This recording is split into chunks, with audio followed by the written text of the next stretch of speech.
Hello everyone, welcome back to Ranker JEE. I hope आप JEE 2024 के preparation के लिए मन लगा के पढ़ाई कर रहे होगे।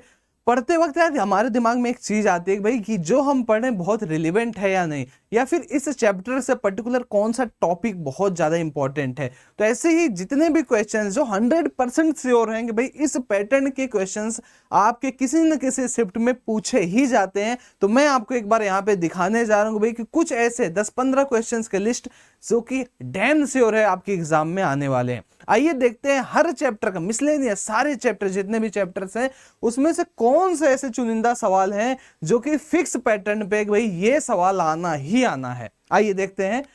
पहला क्वेश्चन ये है कि भाई एरिया अंडर कर आपको पूरा का पूरा वैसे तो करके जाना, जितने भी बेसिक ग्राफ्स हैं ये सारे आपको करके जाने हैं, लेकिन जो सबसे बेसिक सवाल पूछा जाता है, जैसे आपको कोई एक पैराबोला दे दिया और एक स्ट्रेट लाइन दे दिया, एक पैराबोला दे दिया और एक सर्कल दे दिया, इनके बीच का एरिया निकालना। This is the basic problem. ये एनसीईआरटी में भी आप भर भर के पा जाते हो।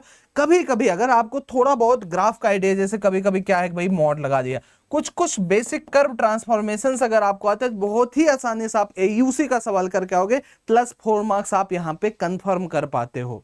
तो ये चीज आपकी श्योरिटी है कि भाई ये चीज हमें मिलनी है।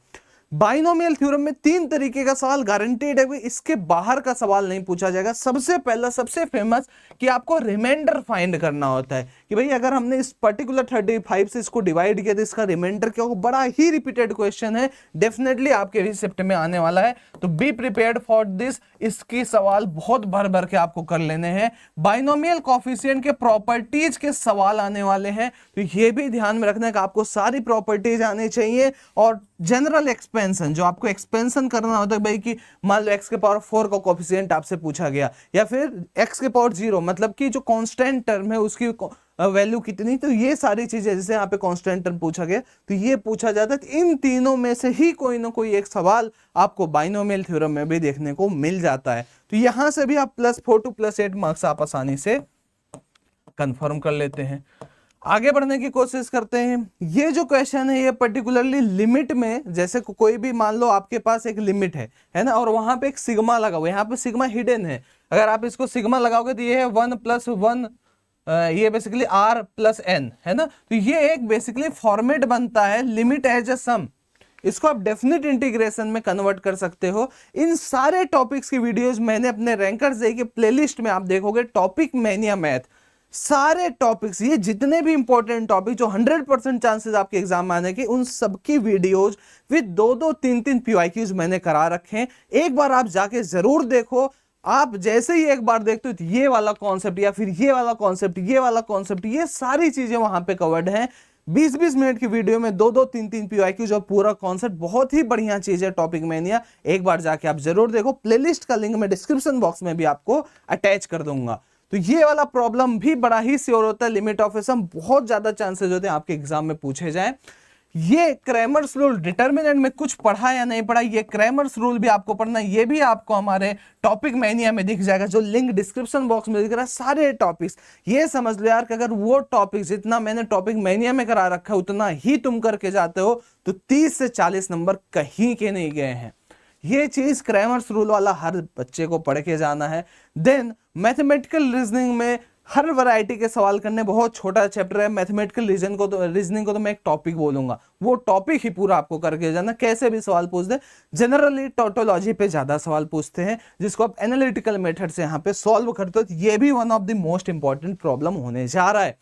अब बात करते हैं भाई ये जो प्रॉपर्टी है, एक मैट्रिसेस में आपको याद होगा एडजॉइंट की प्रॉपर्टीज, डिटर्मिनेंट की प्रॉपर्टीज, ये भी चीज मैंने आपको प्लेलिस्ट में टॉपिक मैनिया मैथ्स में करा रखी है, ये आपको जरूर करके जाना। This is also one of the most important चीज जो आपको देखने को मिलेगी। फिर से मैं कह रहा हूं, प्लेलिस्ट की लिंक डिस्क्रिप्शन बॉक्स में, आप वहां पे जाओ। इन सारे टॉपिक्स को जो आपको दिख रहे होंगे मैंने टॉपिक मैनिया में करा रखा है, उन्हें एक बार जरूर करो। आगे बढ़ते हैं। ये बड़ा ही ट्रेंडिंग में चल रहा है यार, 5-6 बार जेईई मेन में पूछा जा चुका है। इस तरीके का आपको एक रिलेशन दे देगा, यहाँ पे पोस्ट और प्री मल्टीप्लीकेशन करके आपको इसकी वैल्यू बतानी होती है। बड़ा ही एक रिपीटिंग ट्रेंड यहाँ पे मिल जाता है। ये भी सवाल हमने करा रखा है, ये भी बड़ा ही इंपॉर्टेंट चल रहा है। आप PYQs उठा के देखो, कई बार ये पूछा गया है, पहले से ही इसका ट्रेंड चलते आया है।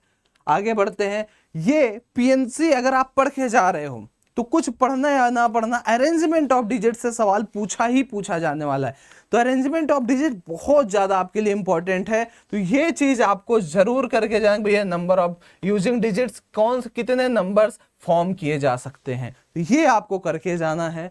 देन उसके बाद आता है बड़ा ही ट्रेंडिंग चला, क्वाड्रेटिक को मिक्स कर देगा और कभी कभी वहां पे एओडी का यूज होगा, finding the number of real solutions.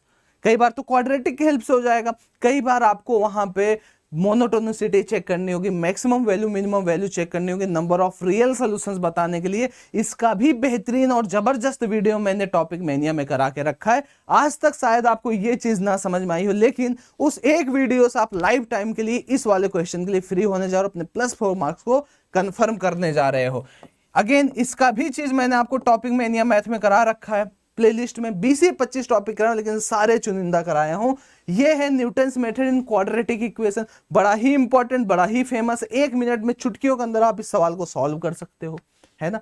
आगे बढ़ते हैं, स्टैटिस्टिक्स में कुछ करके जाना या ना करके जाना भैया, वेरिएंस एंड स्टैंडर्ड डेविएशन करके जाना। कुछ टर्म्स को अगर हमने ऐड किया, मल्टीप्लाई किया, तो वेरिएंस स्टैंडर्ड डेविएशन क्या फर्क होता है ये आपको करके जाना है, तो वो चीजें भी पूछी जाती हैं। And also this is the most important, क्योंकि स्टेट्स का अगर सवाल पूछा तो 99% चांस है कि यही वाला सवाल पूछेगा, variance and standard deviation. Shortage distance between line और कभी कभी लाइन एंड प्लेन के बीच में पूछ देता है, तो plane basically vector and 3D पूरा का पूरा आपको करके जाना है। ये वेक्टर का आपको सवाल दिख रहा हो, 3D का वेक्टर एंड 3D पूरा इसलिए करके जाना बेटा, अगर आप एनसीईआरटी लेवल का भी करके जाते हो तो मैं डैम श्योर हूं कि आप एग्जाम में 12 से 16 नंबर लेके आओगे। तो इसे आप एक साइड में चैलेंज रख लो, साइड में चैलेंज रखिए, इसे जरूर करने की कोशिश आप करो। वेक्टर एंड 3D समझ में आ गई बात। अब जो डेफिनिट इंटीग्रेशन, बेटा आप कितना भी मेहनत कर लो इनडेफिनिट और डेफिनिट में, लेकिन डेफिनिट की सवाल ज्यादा पूछे जाएंगे, इनडेफिनिट के चांसेस कम हैं, तो ज्यादा आप वहां पे टाइम वेस्ट नहीं करोगे, डेफिनिट पे टाइम आपको स्पेंड करना है। डेफिनिट में जो सबसे ज्यादा ट्रेंड चल रहा है देखने को, वो जीआईएफ फंक्शन के क्वेश्चंस को देखने को मिल रहा है। जितने भी जीआईएफ टाइप के प्रॉब्लम्स आप एक बार प्रैक्टिस कर लो, ये भी मैंने करा रखा है। तो जीआईएफ जहां जहां इंक्लूड हो रहा है डेफिनिट इंटीग्रेशन में, this is the most favourite portion of NTA in definite integration. तो डेफिनिट इंटीग्रेशन से ये जरूर पूछा जाएगा।